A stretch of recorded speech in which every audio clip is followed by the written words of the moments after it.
जब पूरा मंदिर तैयार हो जाता है, मस्जिद तैयार हो जाता है, घर तैयार हो जाता है, मस्जिद में लोग नमाज़ पढ़ने लगते हैं, मंदिर में लोग पूजा करने लगते हैं, जब उनसे उसका आस्था जुड़ जाता है तब इलेक्शन आता है। 10 साल बाद आप लेके आ जाते हो, बुलडोजर तोड़ देते हो ताकि बवाल हो, हिंदू मुस्लिम हो। महंगाई से, रोजगार से, शिक्षा, स्वास्थ्य, इन सब चीज़ों से कोई मतलब नहीं, कोई मतलब नहीं है। कोई सरोकार नहीं चाहिए उनको। बस एक चीज़ से मतलब है कि एक विशेष समुदाय की मोदी जी, योगी जी मिलके बैंड बजा रहे हैं कि नहीं बजा रहे, उनको बस इसी से मतलब है। एनपीआर पे 6 महीना निकलेगा, 6 महीना ट्रिपल तलाक पे निकलेगा, 6 महीना सीए पे निकलेगा। उधर अंजना ओम मोदी को फ़ोन करेंगे, मैडम चला दीजिए कोई खबर। अब खबर वो क्या चलाएंगी? 2022 के बाद 2024 आ गया तो लेके झुंझुना आ गए। ये काम किए नहीं है को जो हिंदू मुसलमान का लड़ाई कराएंगे और उसी में वो लाशों के ढेर में वो अपना रोटी सेकेंगे।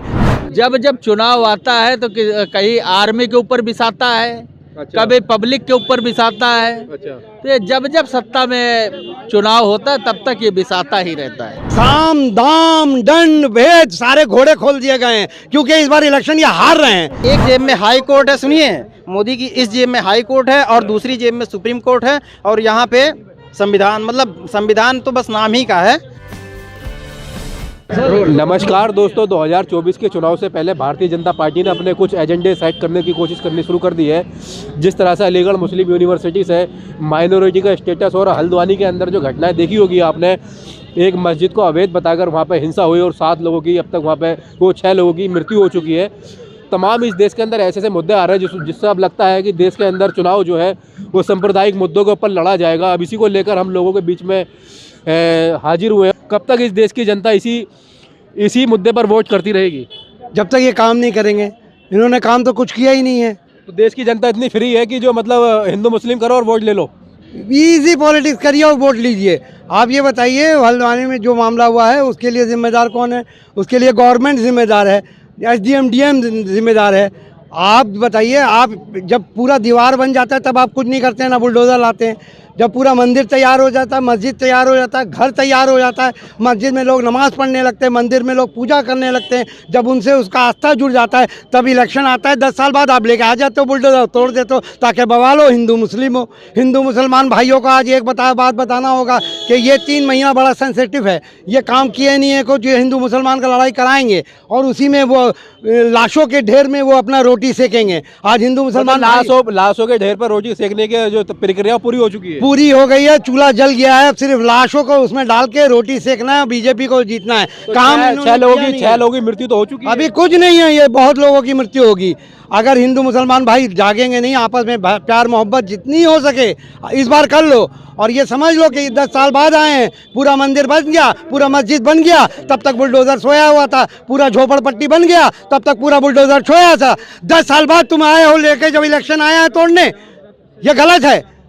ये 10 साल बाद क्यों आते हैं, यही तो सवाल है। इलेक्शन के टाइम देखो, भारत रत्न 3 दे दिया, 3 देना होता है, साल में 5 को दे दिया। मतलब सब कुछ राजनीति के तहत हो रहा है। वो साम दाम दंड भेद सारे घोड़े खोल दिए गए हैं क्योंकि इस बार इलेक्शन ये हार रहे हैं। बिल्कुल। लेकिन मोदी जी ने 400 पार का नारा दिया है। अरे 500 पार का हम नारा देते हैं, 500 पार हो जाएगा। नारा देने से थोड़ी होगा। जमीन में क्या काम किए हो तुम? क्या महंगाई कम कर दिया? क्या रोजगार कम कर दिए? क्या स्वास्थ्य में जो 2022 में बोले थे जीडीपी का हम 6% देंगे, क्या 6% हो गया? आज 2.9 पे अटका हुआ है। वो काम किए नहीं हो। गरीब 80 करोड़ लोग गरीबी रेखा के नीचे आए, उसको उठाया क्या? काम किए ही नहीं हो तुम। बताओ, 10 साल में सबसे ज़्यादा कर्ज हो गया और 50 साल में सबसे ज़्यादा कम सेविंग हो गई। ये तुम्हारे बैंक वाले बता रहे हैं, रिजर्व बैंक ऑफ कॉलोनी। इसके बारे में बात करोगे नहीं? सब मुद्दों को छिपाने के लिए कभी मुफ्ती, कभी हल्द्वानी, कभी अलीगढ़ मुस्लिम यूनिवर्सिटी, ये सब मुद्दे चलते रहेंगे। पहले ज्ञानवापी उठाएं, मुस्लिम ने कोई रिएक्शन नहीं दिया। उसके बाद इनके जो गोदी मीडिया है बंदर की तरह कूदते रहे, गाली देते रहे मुसलमानों को, मुसलमानों ने कूद दिया। अब बोले चलो बहुत आती कर दो, मस्जिद तोड़ो। अरे तुम 10 साल पहले तोड़ देते, जब पहला ईटा रखा तब तोड़े क्यों नहीं? तब कहाँ थे तुम? तब क्यों नहीं तोड़ते हो घर गरीब? सिविल कोड भी तो लेकर आई है सरकार। ये यूसीसी क्या है? संविधान को तोड़ना है तुमको। संविधान ये बताता है जाति यूनिफॉर्म, मतलब एक कानून होगा देश का। अब क्राइमी में अब ST का अलग कानून है। इसके अलावा जनजातियों को तुम छोड़ दियो। क्यों छोड़े हो जनजातियों को? सबको साथ में लो और यूनिफॉर्म सिविल कोड का। तुम बताओ कि आप ये बताइए कि आप जो लिव इन रिलेशनशिप है, महिला को उत्पीड़न करो, लिव इन रिलेशनशिप में वो 18 साल के बाद अपने वो अपने हिसाब से रहेंगी। अब तुमको उनमें रजिस्ट्रेशन कराना पड़ेगा, पुलिस को बोलेंगे तुम बेडरूम में घुसोगे हमारे, तुम हमारे बेडरूम में घुस रहे हो यूसीसी के। अरे वो महिला आज़ाद हैं, किसी के साथ रहें, अगर उनको शादी करना हो तो वो जाके वो बताएं कि हम इसके साथ रहते थे ताकि उसकी शादी ना हो। तुम पीछे ढकेलते जा रहे हो देश को। जिस दरोगा की गवाही को कोर्ट नहीं मानता है, उस गवाही से एक महिला जाकर अपने चरित्र का सर्टिफिकेट लेगी। अब इन लोग से हम लोग को कैरेक्टर सर्टिफिकेट लेना पड़ेगा बीजेपी से। बीजेपी हमको कैरेक्टर सर्टिफिकेट देंगे, आप बेडरूम में घुस रहे हो। देशभक्ति का सर्टिफिकेट दे सकते हैं तो कैरेक्टर का सर्टिफिकेट तो बहुत छोटी चीज है। अरे संविधान कहाँ है? निजता का अधिकार है, संविधान को कूड़े में डालना है तुमको। 362 सीट लाना है, तुम 370 बोल रहे हो, असल में तुमको 362 सीट लाना है। क्यों? क्योंकि तुमको संविधान रिप्लेसमेंट करना है, 2/3 बहुमत तुमको चाहिए। दलित लोग को समझना पड़ेगा कि इनको 362 पहुंचने ना दें। जिस दिन 362 आ गया, 2/3 आंकड़ा आ गया, आप संविधान को रिप्लेसमेंट कर दोगे, संशोधन नहीं करोगे, उठा के बदल दोगे।